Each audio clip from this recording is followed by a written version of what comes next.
तो ये है क्लास 11th के फर्स्ट चैप्टर सेट का लेक्चर नंबर 3, जिसमें हम पढ़ेंगे सबसेट और करेंगे एक्सरसाइज 1.3। तो सबसेट को समझने के लिए एक मैं रियल स्टोरी बताता हूँ आपको। ये स्टोरी है, हमारे बिल्डिंग का चौकीदार है, बिना पढ़ा लिखा है। तो उससे मैंने पूछा कि ये जो तिवारी जी आए हैं नए, ये कहाँ के रहने वाले हैं? तो चौकीदार बोला, अरे वो तो बड़ा झूठा आदमी है, तो कभी बताता है राजस्थान से आया हूँ, कभी बताता है क्या कहते हैं बीकानेर के रहने वाले हैं। अब बात यह है कि उसको कोई आइडिया नहीं है देश दुनिया का, वो तो बिना पढ़ा लिखा आदमी है। तो आदमी बता रहा है कभी कि वो राजस्थान को बिलोंग करता है, कभी बताता है कि वो बीकानेर यानी कि राजस्थान में ही एक शहर है बीकानेर, उस चीज़ को। तो इस चीज़ को वो समझ नहीं पा रहा है। तो बात यह है कि अब हम अगर बाहर भी जाएं, जैसे कि फ्रांस जाएं, यूके जाएं, तो वहाँ पे ये थोड़ी बताएंगे कि हम फलां गांव से आए, कोई आपको वहाँ पे नहीं जानेगा। तो इस तरह से हम बराबर अपनी आइडेंटिटी को अलग करके बताते हैं पोजीशन के हिसाब से, अपनी पोजीशन के हिसाब से, और ये ज़रूरी भी है। अब ध्यान दो, इतना बड़ा देश है भारत, अब इसको कोई एक उससे तो चलाया नहीं जा सकता। तो उसको हमने डिवाइड किया स्टेट में, स्टेट को भी डिस्ट्रिक्ट में डिवाइड किया, डिस्ट्रिक्ट को तहसील में, तहसील को फिर शहर में, मोहल्ले में और गांव में वगैरह वगैरह अलग अलग तरह से डिवीज़न किया। इस डिवीज़न से हम पूरे सिस्टम को बनाया हमने। तो अब क्या है कि अगर कोई आदमी यूपी को बिलोंग करता है, तो कोई ये कहे कि मैं यूपी का रहने वाला हूँ, तो ये बात भी सही है। और वो ये भी कहे कि मैं हिंदुस्तान का रहने वाला हूँ, मैं इंडियन हूँ, तो ये बात भी सही है। अब सही बात क्यों है? क्योंकि यूपी के जितने भी एलिमेंट हैं, यूपी सेट, यूपी को अगर हम सेट माने तो इस सेट में जितने भी एलिमेंट प्रेजेंट हैं वो सारे के सारे इंडिया वाले सेट में प्रेजेंट होंगे। तो यूपी को हम बोलेंगे इंडिया का सबसेट। यूपी को क्या बोलेंगे? इंडिया का सबसेट। तो ये सबसेट का कॉन्सेप्ट है कि अगर, अब हम इसको मैथमेटिकली डिफाइन कैसे करते हैं, इसको समझ लो कि if all element of a set H are present in another set S, then set H is called subset of set S। अब इसको रिप्रेजेंट कैसे करेंगे? ये देखो, H के सारे एलिमेंट मान लो हमारे सेट S में है, तो इसको देखो इस तरह से, ये है symbol, H is the subset of S। इस तरह से हम इसको दिखाएंगे। तो ये इसको रिप्रेजेंट करने का तरीका है। अब हम एक सेट H लेते हैं, H, अब ये डिफाइन करते हैं कि X such that X is the citizen of UP, UP का रहने वाला है, ठीक है। X such that X is the citizen of India, India का रहने वाला है, ठीक। तो देखो, सेट H के सारे एलिमेंट सेट S में प्रेजेंट होंगे, सेट H के सारे एलिमेंट सेट S में प्रेजेंट होंगे। तो हम कहेंगे कि H is the subset of S, H is the subset of S। इस साइन को हम ये भी पढ़ते हैं प्रॉपर सबसेट, इस साइन को क्या पढ़ते हैं? Proper subset. अगर हम ऐसे लिखें कि H is the subset of S, ये भी सही है। अब ये इन दोनों में क्या फ़र्क होता है ये बाद में समझाऊंगा मैं, लेकिन अभी आप इस एक एग्जांपल को नोट कर लो, H is the subset of S। फिर इसके आगे बढ़ते हैं और आगे ये एग्जांपल देखते हैं। और इस एग्जांपल में हमने जो सेट A लिया है वो है 1 2 3, सादा अपना देसी सेट वही, और सेट B 1 और 3। तो अब देखो, सेट B में एलिमेंट 1 वो सेट A में है, सेट B में एलिमेंट 3 वो भी सेट A में है। इसका मतलब सेट B के सारे एलिमेंट सेट A में है। तब हम कह सकते हैं कि set B is the subset of set A, यानी कि यहाँ पे हम लिख सकते हैं set B is the subset of set A। अब ध्यान दो, अगर हम सेट B में एक एलिमेंट और बढ़ा दें, 2 और बढ़ा दें, अब ये ध्यान दो कि यहाँ पे अब ये सेट B नहीं रहा, अब क्या हो गया? सेट A हो गया, सेम टू सेम। अब एलिमेंट का ऑर्डर चेंज हो, 1 3 और 1 3 इसमें भी है, 2 आगे पीछे कर दो, उससे कोई फ़र्क नहीं पड़ता है, ये भी सेट A है। अब इस सेट A के सारे एलिमेंट इस सेट A में प्रेजेंट हैं। इसका मतलब हम कह सकते हैं कि set A is the subset of set A। अब ये यहाँ पे रूल बन गया कि कभी भी कोई भी सेट हो वो खुद का सबसेट होगा, यानी कि ये आपको अब रूल ध्यान रखना है कि every set is the subset of itself, number 1।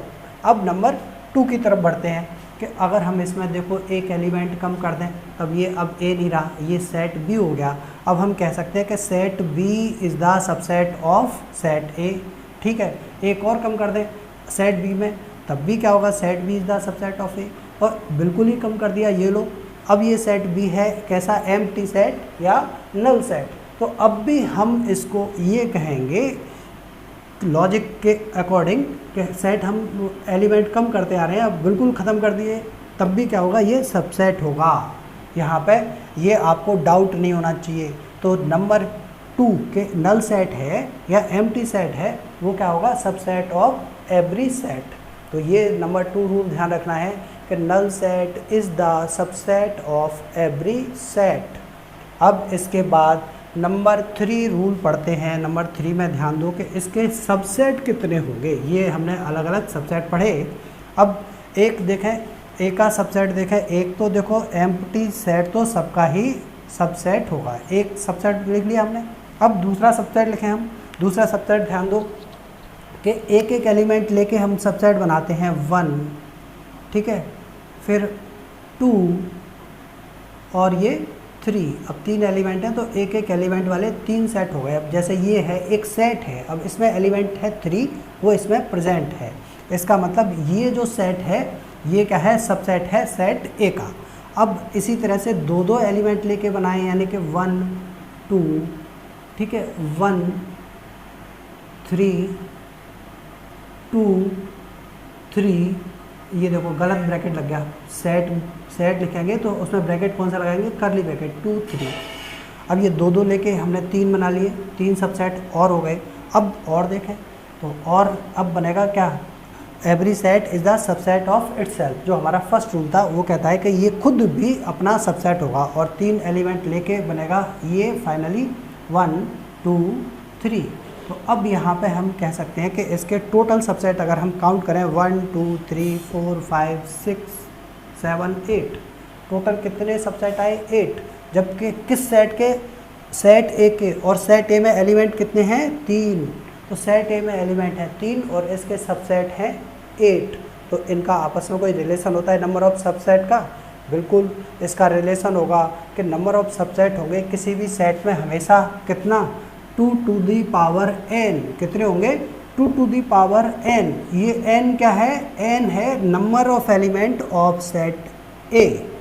तो थर्ड रूल ये हुआ कि अगर किसी सेट में नंबर ऑफ एलिमेंट हैं n तो उसके सबसेट होंगे 2 टू दी पावर n। ये चीज़ भी आपको ध्यान रखनी है। अब हम आगे बढ़ते हैं और सेट की जो 2 और प्रॉपर्टी हैं उनको पढ़ते हैं सबसेट की। तो ध्यान दो, तो नंबर 3 प्रॉपर्टी के, प्रॉपर्टी नंबर 3,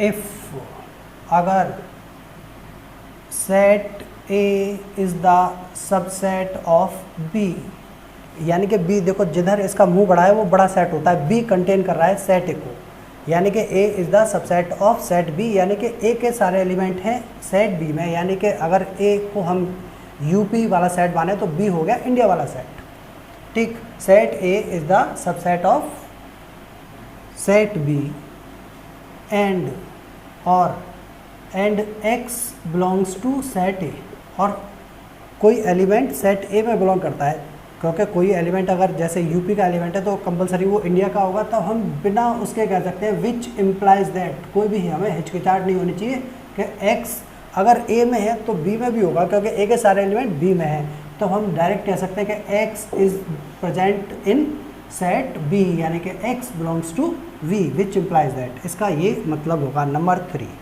अब नंबर 4 पे ध्यान दो। नंबर 4 भी एक बहुत इम्पॉर्टेंट इसमें प्रॉपर्टी है। इसी से हम 2 सेट को इक्वल करते हैं ज़्यादातर केसेस में।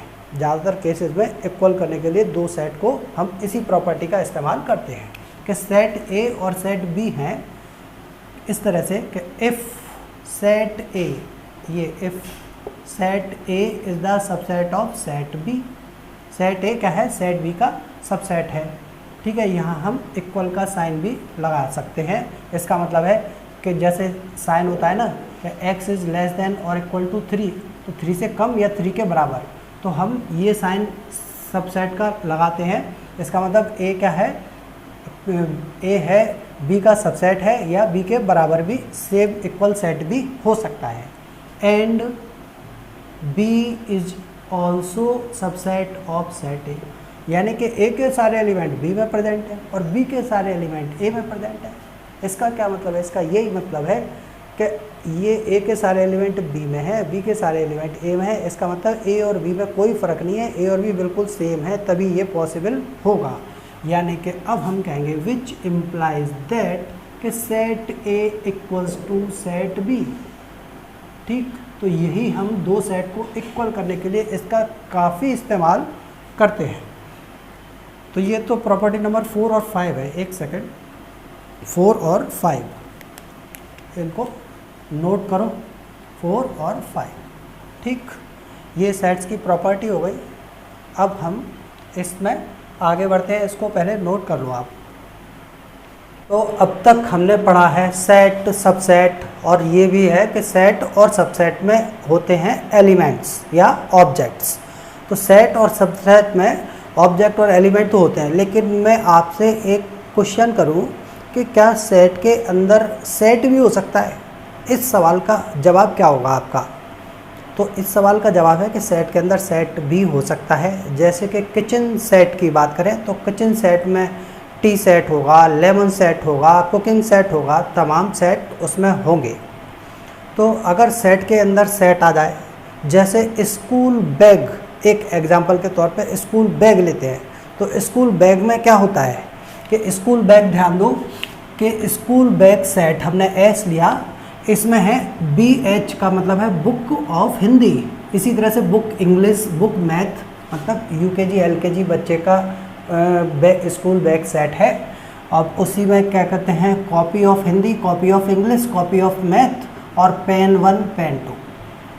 तो एक्चुअल में यहाँ पे आपने देखा होगा कि UKG LKG बच्चों को स्कूल से लिस्ट मिल जाती है और लिस्ट लेके बुक सेलर के पास जाते हैं। बुक सेलर से कहते हैं कि अगर हमें ये 2 किताबें चाहिए, 2 हमारे पास पहले से है, तो बुक सेलर मना कर देता है, नहीं जो भाई साहब मेरा पूरा सेट ख़राब हो जाएगा।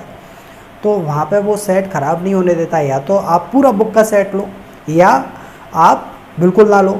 तो यहाँ पे आपके पास में अलग अलग बुक, अलग अलग एलिमेंट के तौर पे चॉइस नहीं है। आपके पास कैसी चॉइस है, पूरा सेट लेने की चॉइस है या ना लेने की चॉइस है। तो इस तरह के केस में हम, जैसे ये है, अब ये हमें मान लो सारी चीज़ें अलग अलग मिल रही हैं, तो हम ये बुक ऑफ हिंदी इसको देखें तो बुक ऑफ हिंदी को लिख सकते हैं क्या, book of Hindi is the element of school bag set S. ये बात हो गई।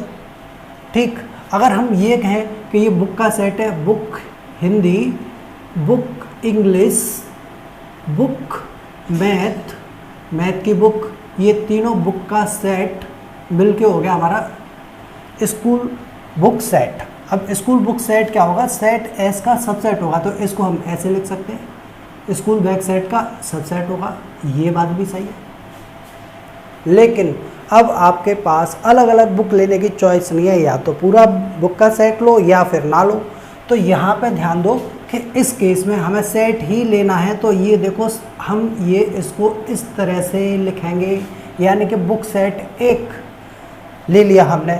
अब ये एक एलिमेंट की तरह काम करेगा, एक एलिमेंट की तरह काम करेगा। अब इसमें पहले तो एलिमेंट थे 3, ये 3 और 3 6 और 2 8, लेकिन अब एलिमेंट रह गए, एक पूरा एलिमेंट है ये, 2 3 4 5 6, अब एलिमेंट रह गए 6।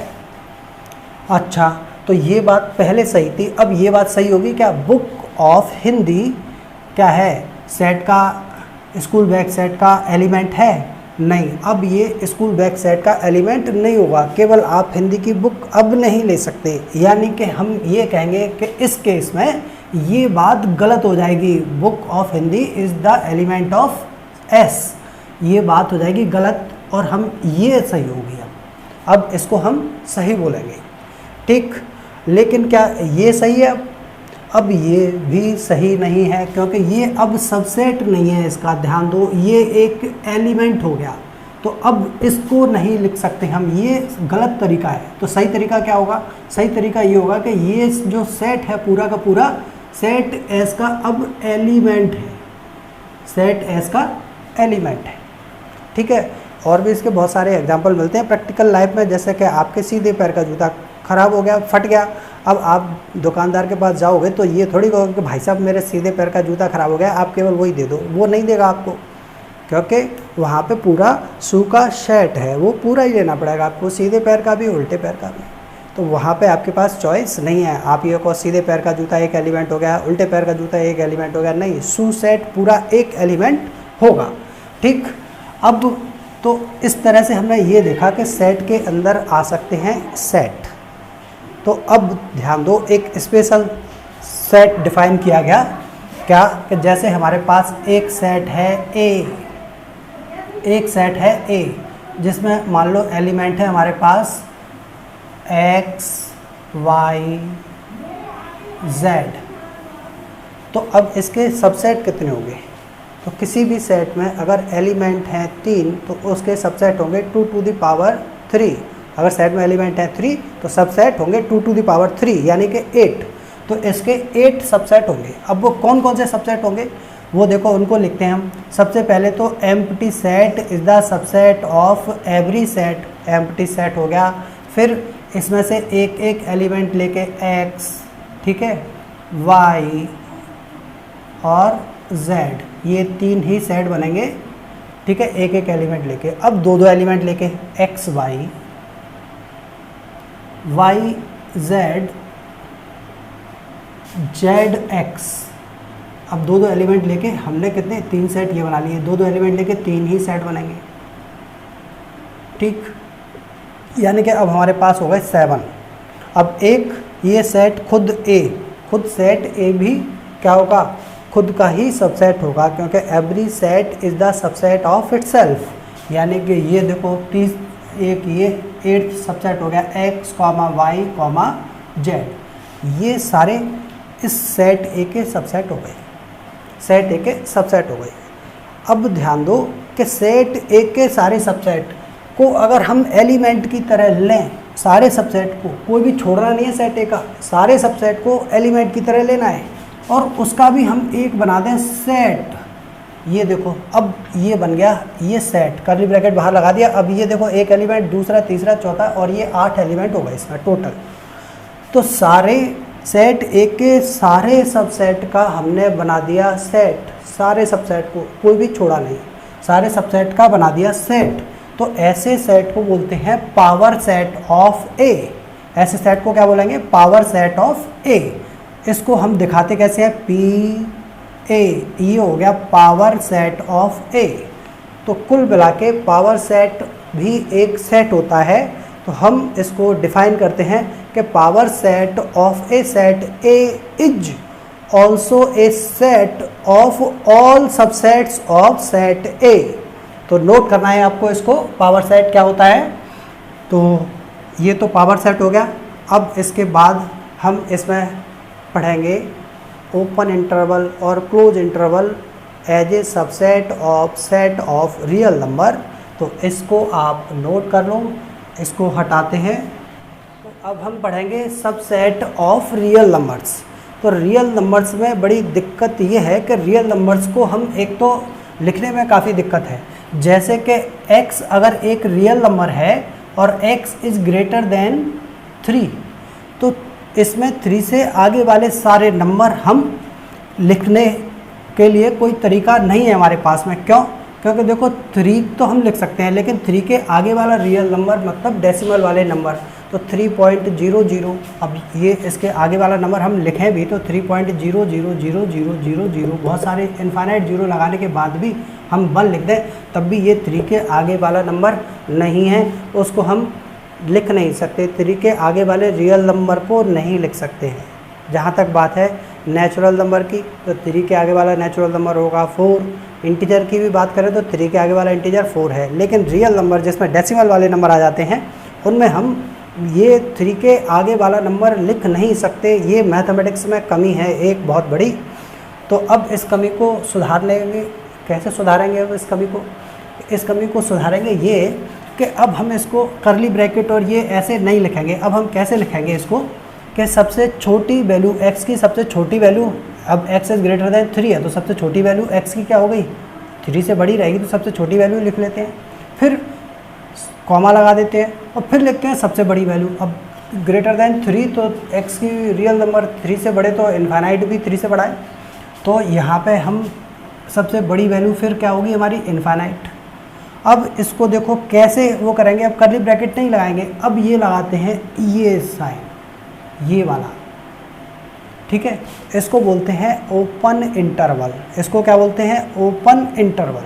अब इधर ध्यान दो, अगर x इज ग्रेटर देन और इक्वल्स टू 3 होता, तब देखो 3 इसमें एग्जैक्ट 3 इसमें नहीं है, उसको हमने फ़र्क किया है क्या इससे, जैसे कि अब ये इसमें 3 भी शामिल होगा। अब 3 के आगे वाले नंबर को तो हम लिख नहीं सकते थे, तो मजबूरी में हमने लिखा तो 3 है, मजबूरी में हमने क्या लिखा, 3 लिखा है। लेकिन हमने क्योंकि 3 इसमें नहीं है तो ये ब्रैकेट लगाया है राउंड ब्रैकेट। अब यहाँ पे देखें तो यहाँ पे इसको कैसे करेंगे, तो देखो x और वो इसके लिए इंटरवल कैसे लिखेंगे, तो ये लिखेंगे हम क्या, वही छोटी वाली बाउंड्री लिखेंगे, छोटी वैल्यू लिखेंगे, फिर सबसे बड़ी वैल्यू लिखेंगे। अब दोनों में फ़र्क, इसमें 3 शामिल नहीं है, ठीक है, राउंड ब्रैकेट लगा दिया, जिसमें शामिल है उसको हम ये स्क्वायर ब्रैकेट लगाते हैं, ठीक है। लेकिन इनफाइनाइट पे कभी भी स्क्वायर ब्रैकेट नहीं लगाते हैं, इनफाइनाइट पे हमेशा राउंड ब्रैकेट ही लगाते हैं, चाहे माइनस इनफाइनाइट हो या प्लस इनफाइनाइट हो। तो इसको बोलते हैं क्लोज्ड इंटरवल। इसको क्या बोलेंगे, ये क्लोज्ड इंटरवल नहीं है, इसको तो बोलेंगे सेमी ओपन, क्योंकि एक तरफ से ओपन है ये, और सेमी क्लोज्ड, और ये होगा दोनों तरफ ओपन है, एग्जैक्ट 3 भी नहीं है और एग्जैक्ट इनफाइनाइट तो कुछ होता ही नहीं है, तो ये हो गया ओपन इंटरवल। अब इस तरह से अगर इक्वेशन होती हमारी इस तरह की कि x इज ग्रेटर देन 3 से तो बड़ा है, लेकिन लेस देन और इक्वल्स टू 5, तब हम छोटी वाली जो वैल्यू है 3 लिखते, कॉमा लगा के फिर बड़ी वाली वैल्यू लिख देते, ठीक है। और इंटरवल क्योंकि इसमें 3 इंक्लूड है, 3 को शामिल करना है तो ये वाला लगाएंगे हम, और इसमें 5 को शामिल करना है तो ये वाला लगाएंगे, ये हो गया क्लोज्ड इंटरवल। ये क्या हो गया, क्लोज्ड इंटरवल। इसी तरह से इसमें देखें तो x अगर हमारा ग्रेटर देन 3 है और लेस देन 5 है, तो यहाँ पे हम इसको कैसे दिखाएंगे, इसको कि x बिलोंग्स टू, x अगर रियल नंबर है तब ध्यान दो, x बिलोंग्स टू 3, 5, छोटी बाउंड्री लिखी, बड़ी वैल्यू लिखी, और क्योंकि 3 इंक्लूड नहीं करना है हमें तो राउंड ब्रैकेट लगाएंगे, ठीक। अब इसमें ये यहाँ पे इक्वल का साइन होता तो यहाँ पे क्या कर देते, हम लगा देते स्क्वायर ब्रैकेट। अब ये क्या हो गया, semi open semi closed interval हो गया। अब लेकिन अगर इसकी बात करें तो ओपन इंटरवल कुल मिला के क्या हुआ कि अगर ये इक्वेशन है आपके पास x is greater then a and less then b, तब हम इसको इंटरवल लिखेंगे ओपन इंटरवल, क्या कि x belongs to a to b open interval. तो ये तो हो गया ओपन इंटरवल, यानी कि उन सारे रियल नंबर का सेट जो इस इक्वेशन को सेटिस्फाई करते हैं हम कैसे लिखेंगे, a to b close, a to b open interval में। इसी तरह से अगर x हमारा इस तरह से हो कि x इज़ ग्रेटर देन और equals to a and less than और इक्वल्स टू b, इन पे इक्वल का साइन भी आ रहा है, इसका मतलब तब हम इसको क्लोज्ड इंटरवल से रिप्रेजेंट करेंगे, x बिलोंग्स टू छोटी वाली वैल्यू बड़ी वाली वैल्यू, और ये हो गया क्लोज इंटरवल। यानी कि उन सारे रियल नंबर्स का सेट जो इस तरह की इक्वेशन को सेटिस्फाई करते हैं उसको बोलेंगे क्लोज्ड इंटरवल। क्या बोलेंगे, क्लोज्ड इंटरवल। तो ओपन इंटरवल और क्लोज्ड इंटरवल आपने समझा। इसको हम क्योंकि रियल नंबर को रियल लाइन पर रिप्रेजेंट कर सकते हैं, तो देखो रियल लाइन पे इसको रिप्रेजेंट करने का तरीका क्या होगा, ये छोटा वाला नंबर है a, ये बड़ा वाला नंबर है b, और a से b तक ये सारी लाइन को हम डार्क कर देते हैं, ठीक, इस तरह से ये डार्क कर देते हैं। तो ये पूरा का पूरा क्या हो गया, हमारा क्लोज इंटरवल, यहाँ पे ये सॉलिड डॉट होती है, दोनों तरफ ए और बी पे क्या होगी, सॉलिड डॉट। लेकिन इसमें रियल लाइन पे हम एक छोटा वाला नंबर लेंगे, एक बड़ा वाला नंबर लेंगे और यहाँ पे एक सर्किल बनाएंगे। क्या बनाएंगे, सर्किल। ए और बी पे सर्किल बनाएंगे। इसका मतलब एग्जैक्ट ए और एग्जैक्ट बी इंक्लूड नहीं है, लेकिन बीच वाले सारे नंबर इंक्लूड हैं। तो ये ओपन इंटरवल और क्लोज इंटरवल जो भी होते हैं वो क्या होते हैं, सेट ऑफ रियल नंबर का सबसेट होते हैं। और सेट ऑफ रियल नंबर में या छोटे से छोटा इंटरवल भी लो अगर रियल नंबर का, तो छोटे से छोटे इंटरवल में भी इनफाइनाइटली मैनी एलिमेंट्स होंगे। तो उसको लिखने का तरीका हमने बनाया इंटरवल के थ्रू, और ये इंटरवल होते हैं सेट ऑफ रियल नंबर के सबसेट। ठीक, तो ये तो इस चैप्टर के सारे थ्योरी कॉन्सेप्ट थे, आप इनको पहले नोट करो। लेकिन इस एक्सरसाइज से रिलेटेड एक छोटा सा थ्योरेटिकल पॉइंट रह गया है, और वो है यूनिवर्सल सेट। तो पहले यूनिवर्सल सेट को हम समझेंगे, उसके बाद में इस चैप्टर के एक्सरसाइज के प्रॉब्लम्स करेंगे। तो यूनिवर्सल सेट भी एक सेट होता है, जैसा कि उसका नाम है यूनिवर्सल सेट। ये वो सेट है, जैसे किसी कॉन्टेक्स्ट में हम बात कर रहे हैं, मान लो कि एक सर्वे कराया जा रहा है न्यूज़पेपर रीडर्स का, जिसमें कुछ दैनिक जागरण न्यूज़पेपर के रीडर हैं, हिंदी न्यूज़पेपर है, कुछ अमर उजाला न्यूज़पेपर रीडर हैं, और कुछ हिंदुस्तान जो हिंदी वाला न्यूज़पेपर है उसके न्यूज़पेपर रीडर हैं। एक सर्वे कराया गया मान लो, तो इस सर्वे में कई सेट आए, दैनिक जागरण, अमर उजाला, हिंदुस्तान न्यूज़पेपर रीडर। तो इन सारे सेटों में जो भी पॉसिबल एलिमेंट्स हैं, सारे पॉसिबल एलिमेंट्स का अगर हम एक सेट बनाएं तो उनको इन सभी सेटों के लिए बोलेंगे हम यूनिवर्सल सेट। यानी कि एक बात है कि हम इसको यूनिवर्सल सेट को अपनी मर्ज़ी से भी बना सकते हैं, और ये एक पक्का नहीं होगा कि केवल यही इसके लिए यूनिवर्सल सेट होगा। ठीक, जैसे कि अब इसकी बात करें हम न्यूज़पेपर रीडर की, तो यहाँ पे हम एक यूनिवर्सल सेट बना सकते हैं हिंदी न्यूज़पेपर रीडर। तो ये क्या होगा, हिंदी न्यूज़पेपर रीडर इन सब के लिए यूनिवर्सल सेट हो जाएगा, क्योंकि वो इन जो भी हमारे कॉन्टेक्स्ट में जितने भी एलिमेंट हैं वो सबको कंटेन कर रहा होगा, सारे एलिमेंट उसमें होंगे। लेकिन हम अगर हिंदी न्यूज़पेपर रीडर की जगह न्यूज़पेपर रीडर इसका सेट बनाएं तो वो भी सारे एलिमेंट्स को कंटेन करेगा। तो दोनों में फ़र्क है, लेकिन दोनों को हम क्या बोलेंगे इस कॉन्टेक्स्ट के लिए, यूनिवर्सल सेट। तो यूनिवर्सल सेट को फाइनली हम डिफाइन करते हैं कि universal set is the set of all possible elements of A given context. किसी दिए गए कॉन्टेक्स्ट में, कॉन्टेक्स्ट मतलब संदर्भ या उससे संबंधित। तो हम इसको एक क्वेश्चन है, एक प्रॉब्लम है एक्सरसाइज 1.3 में, क्वेश्चन नंबर 8। अब इसमें पूछा है, हमें सेट दे रखे हैं कि set of right angle triangle और set of isosceles triangle, in sets के लिए हम क्या यूनिवर्सल सेट प्रपोज कर सकते हैं। अब यूनिवर्सल सेट एक से ज़्यादा भी हो सकते हैं, लेकिन आप क्या प्रपोज कर सकते हो। तो देखो, दोनों सेट के लिए हम एक ऐसा यूनिवर्सल सेट अपनी तरफ से दे सकते हैं, जैसे कि सबसे पहले देखो सेट ऑफ ऑल ट्रायंगल। तो ऑल ट्रायंगल की बात आएगी तो उसमें सारे राइट एंगल ट्रायंगल आ जाएंगे, तो सारे राइट एंगल ट्रायंगल के लिए वो क्या हो जाएगा, यूनिवर्सल सेट हो जाएगा। इसी तरह से आइसोसेलेस ट्रायंगल भी, सेट ऑफ ऑल ट्रायंगल में आइसोसेलेस ट्रायंगल भी आ जाएंगे। लेकिन हम इसके लिए एक और यूनिवर्सल सेट प्रपोज कर सकते हैं, वो है क्या, सेट ऑफ ऑल पॉलीगन्स। तो पॉलीगन्स में सारे ट्रायंगल भी आ जाएंगे, फिर सारे ट्रायंगल में राइट एंगल ट्रायंगल भी आ जाएंगे और आइसोसेलेस ट्रायंगल भी आ जाएंगे। तो इस तरह से हम यूनिवर्सल सेट को अपनी तरफ से प्रपोज कर सकते हैं। ठीक, तो अब इसके बाद आगे इस एक्सरसाइज की प्रॉब्लम्स करते हैं। तो कुछ प्रॉब्लम तो बहुत अच्छी है इसमें। तो इस एक्सरसाइज का क्वेश्चन नंबर 3 करते हैं, जो काफ़ी इंटरेस्टिंग क्वेश्चन है और अपने आप में पूरी एक्सरसाइज है। अगर ये क्वेश्चन कर लिया तो ये पूरी एक्सरसाइज आपको क्लियर हो जाएगी।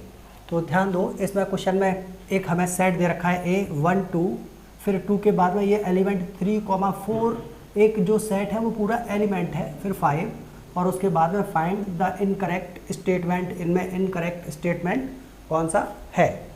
तो ध्यान दो, सबसे पहले स्टेटमेंट पे ही ध्यान दो कि 3, 4, और ये है पूरा का पूरा एक एलिमेंट, ये है एलिमेंट।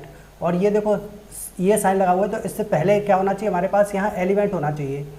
तो इस साइन से पहले होना चाहिए सेट, क्योंकि इधर भी सेट, दो सेट के बीच में ये साइन लगता है, जबकि ये है एलिमेंट। तो 3,4 इसमें एलिमेंट है, न कि ए का सबसेट। देखो 3,4 ये एलिमेंट लिया और ये सेट बनाया, तो अब सबसेट हो गया, यानी कि ये तो सही है, लेकिन ये क्या होगा, ये गलत स्टेटमेंट होगा। अब इसी तरह से 3,4 बिलोंग्स टू में इधर इस साइड में क्या होगा, एलिमेंट। तो 3,4 पूरा एक एलिमेंट ही है, इसमें सेट, पूरा सेट क्या है, 3,4 वाला एलिमेंट है, तो ये स्टेटमेंट सही होगा। तो इसमें ये गलत है। अब देखो 1 बिलोंग्स टू सेट ए, हाँ तो 1 एलिमेंट है और सेट ए में बिलोंग करता है, ये सही है। लेकिन 1 is the subset of set ए, ये गलत बात है। सेट ए में 1 सबसेट नहीं है, इधर एलिमेंट है। अगर हम इसको इस तरह से लिखते कि 1 को हम कर्ली ब्रैकेट में लिख देते, तो अब क्या हो जाता, ये इसका एक सबसेट बन जाता, क्योंकि ये जो सेट है इसका एलिमेंट 1 इसमें प्रेजेंट है, तो सबसेट बन जाता कर्ली ब्रैकेट लगाने के बाद। तो ये सबसेट ऑफ ए, ये तो सही होता, लेकिन ये गलत है। अब 1 to 5 ध्यान दो, 1 to 5 is the subset of A. तो देखो 1 to 5 ये तीनों एलिमेंट सेट ए में है, 1, 2 और 5, तो ये सबसेट हो गया, तो ये सही है स्टेटमेंट। अब इनकरेक्ट के लिए हम क्या कर रहे हैं, ये इनकरेक्ट के लिए इस तरह से क्रॉस कर देते हैं, ठीक है। ये इनकरेक्ट वाले पूछे हैं, यानी कि यही आपको इसमें नोट करके आंसर में लिखने हैं। अब इस तरह से 1 to 5 की बात करें, 1 to 5 बिलोंग्स टू ए, तो देखो 1 to 5 में ये कर्ली ब्रैकेट लगा लिया, तो ये बन गया सेट, और बिलोंग्स के साइन से पहले क्या होना चाहिए, एलिमेंट, जबकि यहाँ पे सेट है, तो ये बात गलत हो गई। 1 to 3 is the subset of, अब ध्यान दो 1 2, लेकिन 3 इसमें लूज में नहीं है, 3 लूज नहीं है, 3 के साथ 4 भी आएगा, यानी कि अकेला 3 लेने की चॉइस नहीं है, जबकि आपने क्या 1 2 के साथ 3 लिया हुआ है, ये 3 इसमें नहीं है, अलग से कहीं भी नहीं है, यानी कि इस सेट का जो ये सेट है, इस सेट के सारे एलिमेंट सेट ए में प्रेजेंट नहीं है, हम ऐसा बोलेंगे, क्योंकि 3 इसमें कहीं भी नहीं है, ये पूरा एक एलिमेंट है, तो 3 इसमें नहीं है, अलग से नहीं है, तो इसका मतलब ये जो सबसेट बोला गया है ए का, ये बात सही नहीं है, यानी कि ये स्टेटमेंट भी इनकरेक्ट हो जाएगा। 5 बिलोंग्स टू सेट ए। अब यहाँ पे ध्यान दो, 5 को हम नॉर्मली 5 किसके लिए इस्तेमाल करते हैं, एम्प्टी सेट या नल सेट के लिए 5 का इस्तेमाल करते हैं, लेकिन यहाँ पे देखो इधर ध्यान दो, इससे पहले आ रहा है हमारे पास में बिलोंग के साइन से पहले, तो ये एलिमेंट है, यानी कि एलिमेंट है क्या इसमें 5, इसमें 5 एलिमेंट नहीं है। अगर ये हम यहाँ पे 5 लिख देंगे तब तो ये सही हो जाएगा। अब यहाँ पे 5 एलिमेंट है, अब जैसे हमने यहाँ पे 5 लिख दिया, तो ये अब एम्प्टी सेट को रिप्रेजेंट नहीं करता, अब ये किसको रिप्रेजेंट करेगा, अब ये रिप्रेजेंट करेगा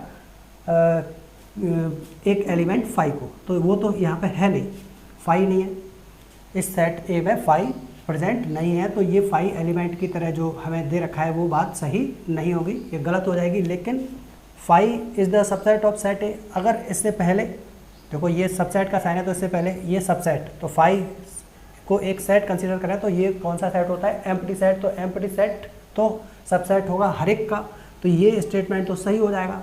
अब ये यहाँ पे फिर से एक बात आ गई कि 5 और ये देखो ये एक सेट है और इसमें एक एलिमेंट है 5, ये एक सेट है और इसमें एक एलिमेंट है 5, तो ये क्या सेट ए का सबसेट होगा, तो क्या 5 जो इस सेट में एक एलिमेंट आ रहा है 5, वो क्या सेट ए में है, नहीं है, तो ये बात भी क्या हो जाएगी, गलत हो जाएगी, क्योंकि ये जो यहाँ पे हमारा सेट बना है, इस सेट में एक एलिमेंट है 5 और वो एलिमेंट सेट ए में प्रेजेंट नहीं है, तो ये सेट ए का सबसेट नहीं होगा। तो ये है क्वेश्चन नंबर आपका 3 एक्सरसाइज 1.3 का। अब इसमें एक दो और काफ़ी इंटरेस्टिंग क्वेश्चन है, जैसे कि हमें सेट दे रखा है 5 और इसका पावर सेट पूछा है, सेट ए मान लो 5 है, तो हमें पावर सेट ऑफ ए पूछा है, पावर सेट ऑफ ए 5, इसको हम ऐसे भी लिख सकते हैं, देखो ध्यान दो, एम्प्टी सेट को, नल सेट को इस तरह से भी लिखा जा सकता है। तो अगर सेट में कोई एलिमेंट नहीं है तो क्या उसके सबसेट होंगे, बात सबसे पहले ये आएगी कि अगर सेट में कोई एलिमेंट है तो क्या उसके सबसेट पॉसिबल होंगे। तो सेट में नंबर ऑफ एलिमेंट कितने हैं, 0, तो सबसेट कितने होंगे, 2 to the power 0। किसी भी सेट में अगर n एलिमेंट हैं तो उसके सबसेट होते हैं 2 to the power n, यहाँ नल सेट में 0 एलिमेंट है, कोई एलिमेंट नहीं है, तो इसके सबसेट हो गए 2 टू द पावर 0 जो होगा 1, यानी कि इसका एक सबसेट होगा। और वो सबसेट क्या होगा, वो सबसेट होगा खुद एम्प्टी सेट। ठीक है, क्योंकि देखो ध्यान दो, दो स्टेटमेंट है कि empty set is a subset of every set. तो अगर ये सेट ए एम्प्टी सेट है तो एम्प्टी सेट इसका भी सबसेट होगा नल सेट। और अगर दूसरा स्टेटमेंट ध्यान दें कि every set is the subset of itself, तो ये सेट ए है तो ये ही सेट ए खुद का सबसेट भी होगा, तो इसका एक सबसेट होगा। और वो सबसेट क्या होगा, देखो अगर इसको देखें, हम इसको लिखें तो इसका सबसेट होगा ये ही खुद, और ये देखें तो इसका सबसेट होगा, ये देखो इसका सबसेट हो गया ये, और इसका सबसेट, इसको लिखने का तरीका है ये कि ए जो एम्प्टी सेट है उसका सेट बनाया, एम्प्टी सेट का सेट बना दिया। तो ये क्या हो गया, ये ये तो पावर सेट ऑफ ए हो गया। पावर सेट ऑफ ए क्या होगा, पावर सेट ऑफ ए, गलत कर रहे हैं इधर ध्यान दो, पावर सेट ऑफ ए में क्या होगा, इसके सारे सबसेट आएंगे सेट ए के। तो सेट ए को अगर हम फाई के फॉर्म में लेते हैं तो हमारे पास एक एम्प्टी सेट, अब पावर सेट अगर पी ए लिखा हुआ है तो इसका मतलब इस कर्ली ब्रैकेट के अंदर जो कुछ भी लिखा हुआ है वो सेट ही होगा। तो ये सेट कैसा, एम्प्टी सेट। एक तरीका ये हो गया इसको लिखने का। दूसरा ध्यान दो, कंफ्यूज हो जाते हैं बच्चे, तो उसके लिए बता रहा हूँ मैं कि पावर सेट में क्या होंगे, एलिमेंट सेट ही होता है, पावर सेट में पूरा सेट ही एलिमेंट के तौर पे आता है। तो इसमें ध्यान दो, हमने पावर सेट एक सेट होगा वो लिख दिया। अब एम्प्टी सेट ये इस तरह से, तो इसका पावर सेट चाहे तो हम ऐसे भी लिख सकते हैं और ऐसे भी लिख सकते हैं, ये दोनों तरीके सही हैं। और इसमें एक एलिमेंट होगा ध्यान दो, और इसमें भी एक ही एलिमेंट है, ये एलिमेंट हो गया। अब ये एम्प्टी सेट क्या हो गया, एलिमेंट हो गया। ठीक, तो एक क्वेश्चन फाइनली और करते हैं। इसमें पूछा गया है कि क्वेश्चन नंबर 7 का 4th पार्ट है, ये 4th नंबर क्वेश्चन का 4th पार्ट था। क्वेश्चन नंबर 7 का 4th पार्ट देखो ध्यान दो, तो 7 नंबर क्वेश्चन का 4th पार्ट में क्या है कि जो हमारा ये इंटरवल है 6,12, ध्यान दो 6 पे तो ओपन इंटरवल है और इस पे क्लोज इंटरवल, इसको हमें लिखना है रोस्टर फॉर्म में। तो ये क्या होता है कि 6 से 12 के बीच के सारे रियल नंबर का सेट होता है। अब इधर ओपन इंटरवल लिखा हुआ है, इसका मतलब इसमें 6 इंक्लूड नहीं है, इधर 12 लिखा हुआ है, इसका मतलब इसमें 12 है, और ब्रैकेट इस तरह का है तो 12 भी होगा, यानी कि 11.999 के बाद 12 आएगा, वो भी इसमें इंक्लूड होगा। लेकिन 6 नहीं है, इसका मतलब 6.00000 और बहुत सारे जीरो लगा के भी 1 लिखें तो उसको लिख नहीं सकते, मजबूरी में हमने 6 लिख लिया है, लेकिन फ़र्क कर दिया हमने इससे। तो इसका हमें बनाना है सेट बिल्डर फॉर्म। तो सेट बिल्डर फॉर्म में हमने सेट को कैसे लिखेंगे, एस में एलिमेंट है x सच दैट, किस तरह का होगा कि x इज रियल नंबर, या ऐसे लिख सकते हैं उसको कि x belongs to set of real number, and और साथ में क्या कि x इज ग्रेटर देन 6, अब यहाँ पे इक्वल का साइन नहीं आएगा, एंड लेस देन और इक्वल्स टू 12, क्योंकि ये क्लोज्ड इंटरवल है 12 पे, तो 12 के लिए 12 पे हम ब्रैकेट इस तरह का है तो इस पर लेंगे लेस देन और इक्वल का साइन, बस। तो ये इसका सेट बिल्डर फॉर्म हो गया क्वेश्चन नंबर 7 का 4th पार्ट। तो ये इस एक्सरसाइज के कुछ खास प्रॉब्लम्स थी जिनको करने के बाद पूरी एक्सरसाइज करने में आपको कोई प्रॉब्लम नहीं होगी। तो बाकी एक्सरसाइज के क्वेश्चंस आप लोग फटाफट कर लो। अब ये लेक्चर ख़त्म करते हैं, दैट्स ऑल।